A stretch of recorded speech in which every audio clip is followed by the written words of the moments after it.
marketing, entrepreneurship, and all things small business.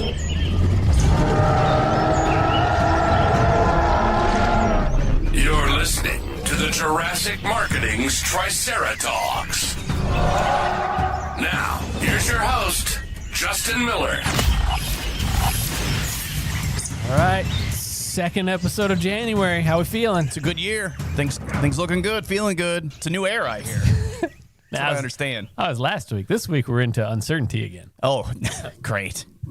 It lasted a whole week. Yeah, well, that's as long as some people's New Year's resolution lasted. So. Oh, that's true. By this week, people are already like, I don't really want to go to the gym, and I don't really want. Gym's cleared out. They're making that money for people not showing up again. That's right. I mean, the gym doesn't work if everyone shows up. You realize that, right? No, that's true. All the people that sign up at the end of the year, you're right. If everybody shows up second, third week in, it's a mess. Yeah, like the math doesn't work. Like if people actually utilize the membership. Yep. Well, they know that, though. They know what percentage of people are never coming back. It has to work that way or they're in trouble. It's just like the percentage of people that know that you're going to have a new Dino shirt on when they see this video. Yeah. I mean, we're still waiting for the sponsored apparel. Yeah, I think it's in transit. You know, things are still slow after the holidays. So you can ship one in. Yeah. Yep. Address is on the website. It's not hard to find. You can deliver it in person if you'd like. Oh, that's nice. We'll give you the tour of the headquarters. That's nice. We're going to look at you strange first because people don't come. Yeah, no, you don't get a lot of traffic, a lot of foot traffic. People will be like, are you lost? We figure you're going to sell us something. But if you do come in person, though, we're going to bring you in the studio. I'm going to text Kevin. Kevin, we need you to come in right produce. now. Yeah. We got to produce an episode. See, that's true. If you happen to stop by with some swag, then we could put you on an episode. Yep. That's nice. Who knows? Maybe the claw machine will be fired back up. I didn't tell you this. It's broken? For the staff party, I filled it with money. Are you kidding me? No. Was there a fight over that? No, they weren't large denominations. Still. There was some in there. It's just impossible to get those. But at the very bottom. I still have a bucket of crumpled up money, though, of what wasn't one out of it. Wow. But you put that in there next year, then? Oh, yeah, we'll use it throughout the year, but I'm not going to sit there and uncrinkle all the bills. Oh, no. I mean. So, yeah, we got a Menards bucket full of money. Buckets of cash. Maybe that'll be the theme for the workshop this year. Buckets of cash. Sponsored by Menards. Yep. Save big money. Book now. Get your rebate on your next live event. It's not 11% off. It's 11% rebate. You get sued for that. Yeah, that's true. Yeah, it's not off. You get it back. I mean, that's the caveat. Like, you can come back later and buy some other stuff you don't need with a gift card that we're going to send you. It's one of my favorite stores, by the way. All right, no, I know you do love. When I texted you that picture of that dinosaur, you're like, I know, duh, and you sent me the same picture. I'm like, oh, all right. Yeah, they may have those on closeout. So if you're in the Midwest and you want to stop at Menards and buy us a gift, they have an inflatable Christmas dinosaur. Yeah. No, we are talking about marketing in uncertain economic times. Oh my gosh, that's what I hear. It's uncertain. Last year was a little rocky. This year, didn't magically change on January 1st. No. So let's talk about the smart course of action when there's uncertainty. Mm-hmm. So I ran across some stats recently on another podcast. Hey, not only we produce, but we listen to them. This was the NFIB's podcast, the National Federation of Independent Businesses, which is a mouthful. And the podcast is even worse with the abbreviation. That's the SBET, Small Business Economic Trends. Oh, my gosh. A lot of the data we're going to be using in this episode came from the NFIB. But they have some interesting stuff that they keep tabs on in economic indicators. So they have an Optimism index. Optimism? Yeah. Really? So we know how optimistic, like, these are small business people? Yeah. Okay. And we have an uncertainty index as well. Oh, yeah. So it's kind of a gauge on how people are feeling. Let me guess. They're trying to put an objective thing on a There's more uncertainty or worry in the economy now than maybe 2-3 years ago. Well, it moves, but you go too far back there, you got COVID. So I hope people feel a little more confident right now than they did when we hit 15% unemployment. That's the other stat that I look at is unemployment rates, and it's quite fascinating as well. If you look at the chart for the past 5 years, there's COVID. Whoa! Oh, sure. It was just under 15% was what their stat was showing there. Which means it was probably actually about 22%. Yeah, I am not far enough in the macroeconomic political trends. I think it's a political number. Oh, yeah. To your point. I mean, who knows? The people that have just stopped looking for work, period. But we definitely felt there was uneasiness that year. So, yeah, we have this weird survey with a lot of weird data. And, yeah, I'll be referring to my notes a little more normal on this so I get it right. But last year, 2025, we saw, interesting enough, some rising optimism, which is a good sign. Yeah. It means business owners are feeling optimistic about what the future may bring. But at the same time, the uncertainty index is high. Okay. So I think that might just be like the entrepreneurial, I am a natural optimist. So I'm not sure, but I think things are good. Well, and you're right. Uncertainty is different than doubt. I mean, uncertainty is just you don't know what's going to happen. You don't necessarily think it's going to be bad. It's just you're not sure what's going to happen. Yeah, it's like, will you bet the farm on it? You know? It is kind of a free for all in our country the last couple of years. I mean, I don't think that's going to change this year. I mean, it's just going to be one big circus. Well, I mean, as we record this, we're recording the day after and the day before a Powerball drawing, which I don't normally follow, but every once in a while a number on a billboard catches my eye. Did somebody win the $1.5 billion or whatever? No, they did not. So tomorrow, and this will date when we're recording this, but you tomorrow, might never talk to me again if I win. Tomorrow it's 1.7 is the estimate. I mean, are you kidding me? Think about that. Yeah. And the cash number. I'm uncertain I'm going to win, but I'm optimistic. Yeah, I would be too. I should probably play because the cash, after taxes and everything else, was still $700 million. What's amazing is that the odds are so low that no one won even at that. I know. That's crazy. I wonder what is that an all-time record? Oh, I have no idea. I don't know. I mean, no idea. That's a lot of money. Like that, $1 million to me boggles my mind. I can't even think of $1.7 billion. If somehow you were the sole winner, you'd be probably right at about $1 billion after taxes, right? Somewhere in there. I'd win with 400,000 other people, and I'd get about whatever. But no, can you imagine $1 billion? That's why we limit the lotto tickets in the office to the Jurassic Park scratch-off ones. That's probably a good idea because you're going to lose an employee fast if they got $1 billion. They're like, I'm sorry, can I buy your company? I love you. Can I buy your building? building? Too valuable for me to give you a chance. How much to rent the podcast studio for a day? I mean, can I take it over? Really? Buckets of money. Buckets of money from Menards. They won't be crumpled up either if you're trying to fit your $1 billion. They'll be fresh. What's the largest denomination of bill you can get today? Is it 500? No. The largest denomination that's at face value in circulation is only 100. Really? So anything over that is a collector's item, basically, and worth way over. So you can, don't ask why I know this. Really? You can get a $10,000 bill. But you have to go get a special one at the bank. No, you can't get it from the bank. They stopped making those a long time ago, and you're going to spend about $130,000 for that. If I had $1 billion, I don't care. I want 2 of those. Give me one too. Yeah, really. I'll get you one. This is why I know it's on my list of things I'd love to have that really makes no sense. I'd pay for a Caitlin Clark autograph then. I mean, I would be like, just give it to me. I'll buy it off eBay, whatever. No. I mean, at $500, it costs about $1,000. Okay. I mean, so $10,000, $1,000 bill, none of those are, so you could collect them, but you can't, they're not actually. They are legal tender. You could. Okay. If you wanted to show off how rich you are from the Powerball, you could go to the bank and you could turn it in for $10,000. I could go to Subway and be like, why don't you feed the next 400 people that come in here, and then give me my change? And you want your sub club thing? I do. I need 4 foot long is mine. Oh yeah, I'd be free for days. God. Yeah, you're right. Uncertainty. January is not going well for staying on topic. No, it's not. It's not. Because you're right. I'm optimistic, but I have zero certainty that I'm going to win. I'm not even sure I'm optimistic that I'm going to win because the odds are so stacked against you. If you had a pool in your office, I'd be like, I only got a 1 of a 9 chance to win or whatever. I mean, well, if you win, we'd have a pool in the office. That's true. There'd be a pool on the roof. I'd have a whole. We have talked about the rooftop patio, but I would probably, if I won that, I'd be like, dude, I've known you a long time. Can I build you a new building and put a pool on the roof? Lies. Okay, let's just put a pool on the existing roof then. Let's put one in the basement. Just give me a Starbucks gift card. Be good. All right, but let's talk about what happens with these numbers. It's so easy to get off track. It's our January. Yeah, really, this is plan. January. This is kind of like we're off to a really good start. No, so what happens? No, people don't build the pools on the roofs. Although there is like a Ross Creations YouTube video where they put a pool on the roof and call a roofer that their roof is leaking or something.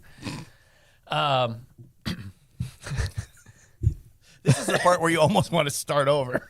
Nope. No. We've never done that. This is real. We always just roll on. We've never started great. over. You put me on the close-up. No. So yeah, really. What do sane, rational business owners do, not us, when there's uncertainty, is they conserve. They hold on to cash.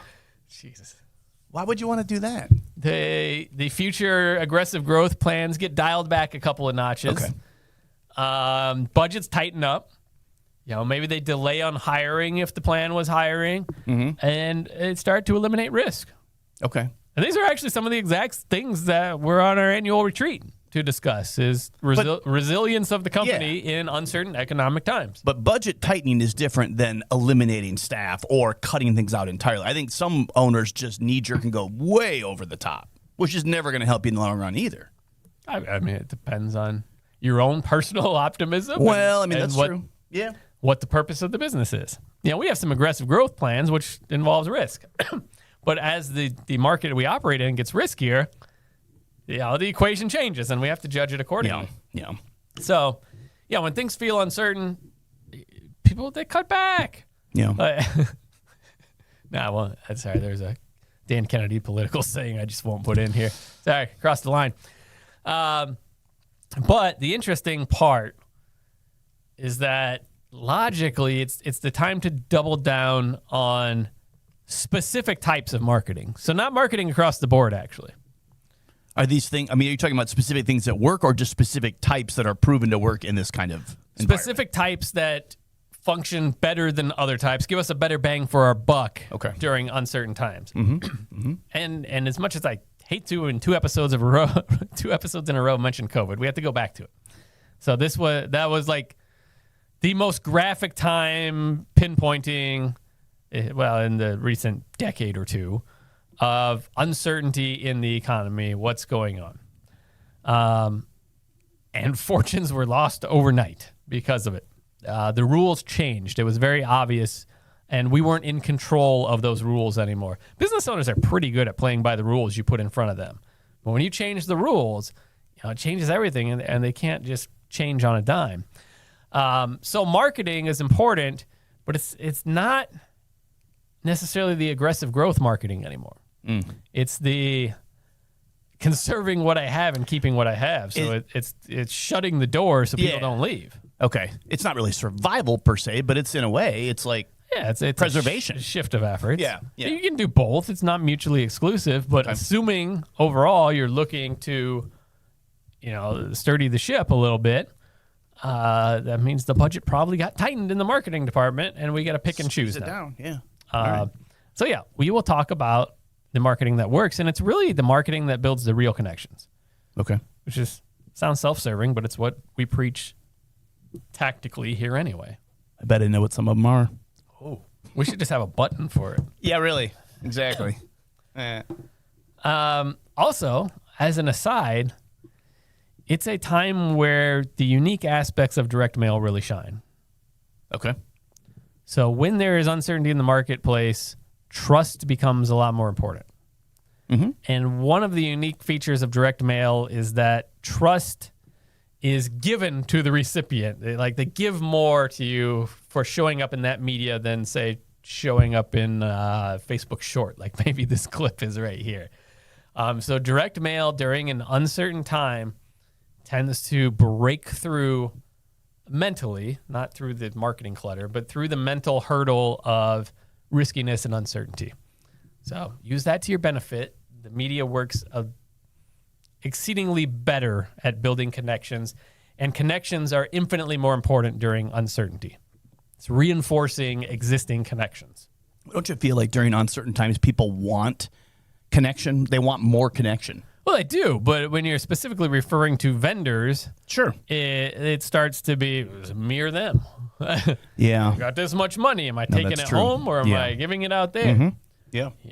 We make those decisions too. Am I hiring a new person or am I buying this machine? Which is going to make a better ROI for what we're trying to achieve in this time period where we're spending it. Everyone's got to make those decisions. So direct mail as a media is a safety net for marketing department and budgets. And there's several reasons for that. Number one, it's one of the most predictable, steady when it comes to response mechanisms, tactically. So if we're uncertain of what's going on in the economic realm, it tends to cause some uncertainty and shifting in the digital realm, and it screws with the numbers, it screws with the cost per view and click and everything else. And direct mail starts to look a little more attractive as being a little more predictable for ROI. Of course, we talked about it's tangible. And there's probably not an episode goes by where I don't mention it. But the fact that you can touch it and feel it makes it real. Yeah. And we preach when we teach newsletters. So if you haven't been listening long, go back to a newsletter marketing episode. We preach building a relationship with real content about you as a human being. And this is deadly critical during uncertain times to keep people connected. So if I got to cut a vendor, am I going to cut the one that I feel like I personally know and I like? Not as likely. Am I going to cut the one that is a transactional relationship? Yeah. Or is Amazon going to get a little less money next month? Menard's going to get less money. 11% back. It's true. It always comes back to the rebate.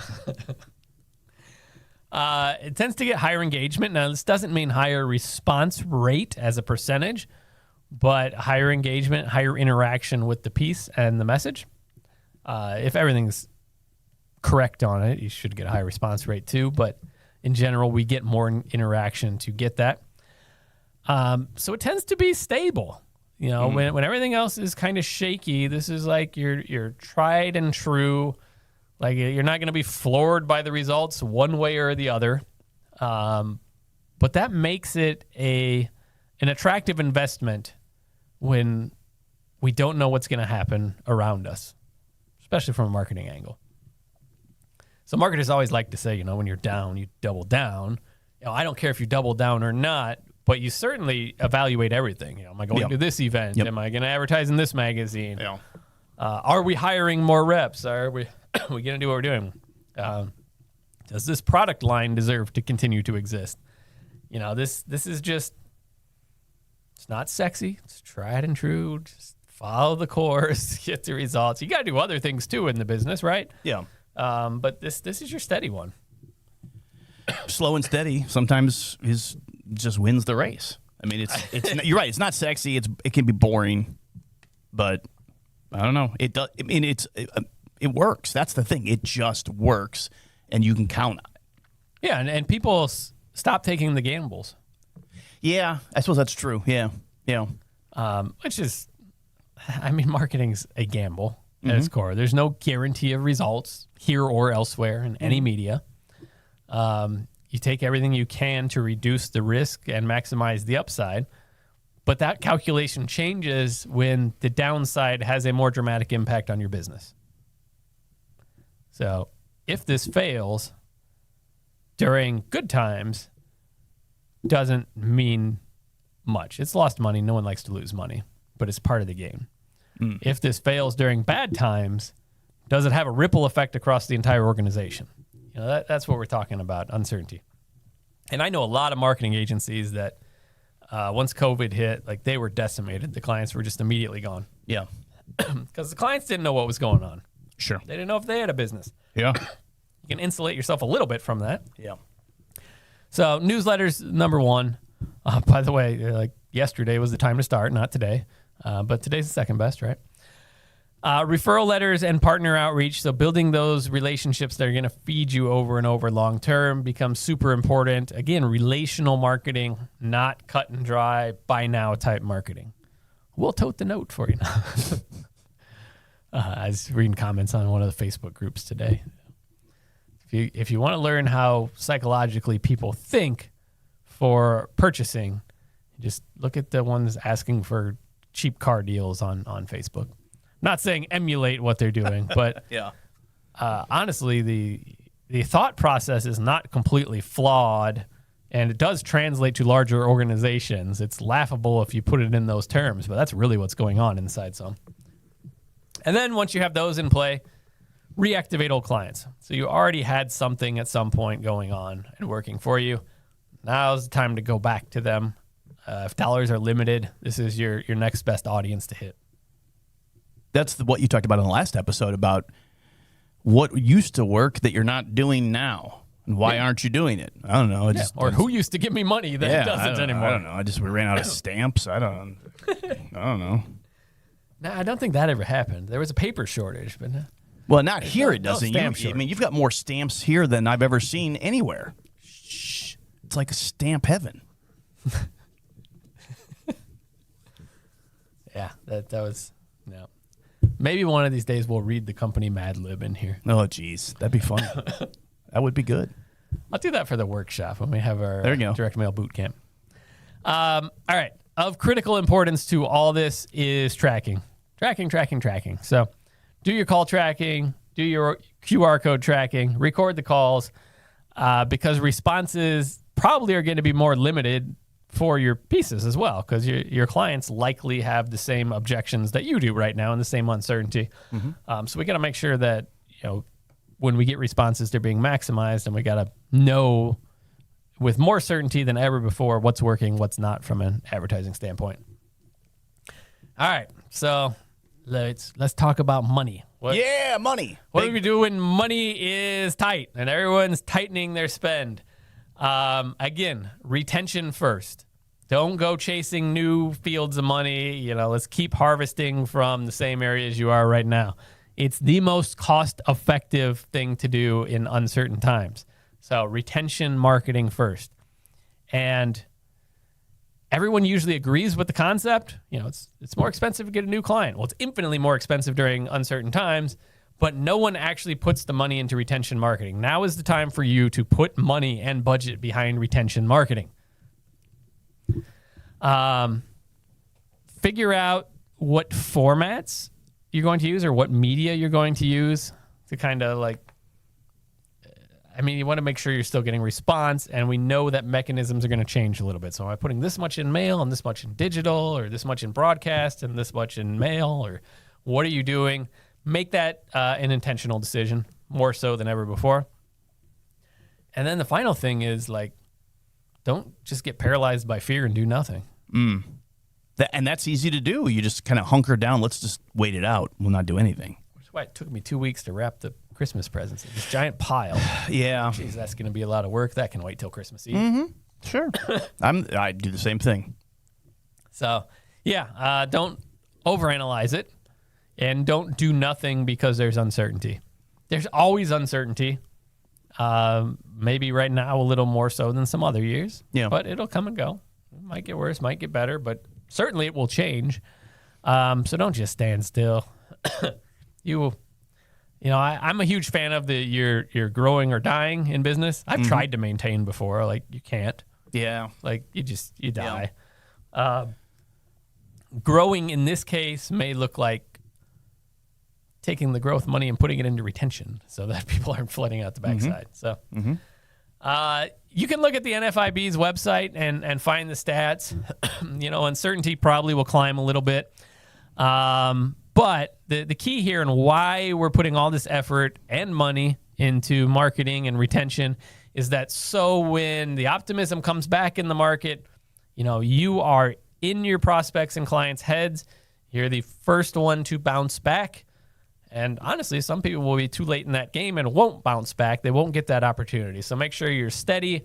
You're focusing on retention and building real relationships, and those will be exceedingly fruitful as times continue to get a little better out there. And of course, every industry has a little bit different cycle of recovery and uncertainty, and there's always winners and losers. Some of you are in a position where you can shift who you're serving, which is amazing, as long as you're not just chasing random things. But make sure you are proactive about it. So, all right, let's wrap up with some takeaways here. So, number one, direct mail is maybe old school, but it's stable. Mm-hmm. The delivery mechanism is stable. has a cost associated with it, but the response is more stable than other media as well. Tactical steps you can do. It's time to go through your database of contacts. Yeah, weed it out. It's time to rank them A, B, and C. By the way, I have some staff that has trouble with that. What, ranking A, B, and C? Like force ranking. They're all A's? I don't know. They feel bad about marking people as C. Well, But it's the truth. Sometimes you got to be a little merciless and numbers don't lie. That's right. Data does not lie. Data will set you free. Yeah. There's probably a sign around here somewhere that says that. There's a shirt I want to buy that keeps hitting me on retargeting ads. It says, that wasn't very data-driven of you. That's nice. I like that. Also, plan in longer cycles. Plan a 90-day cycle. I would suggest either starting a newsletter campaign or a referral campaign and run it for 90 days. And then finally, make sure you are tracking.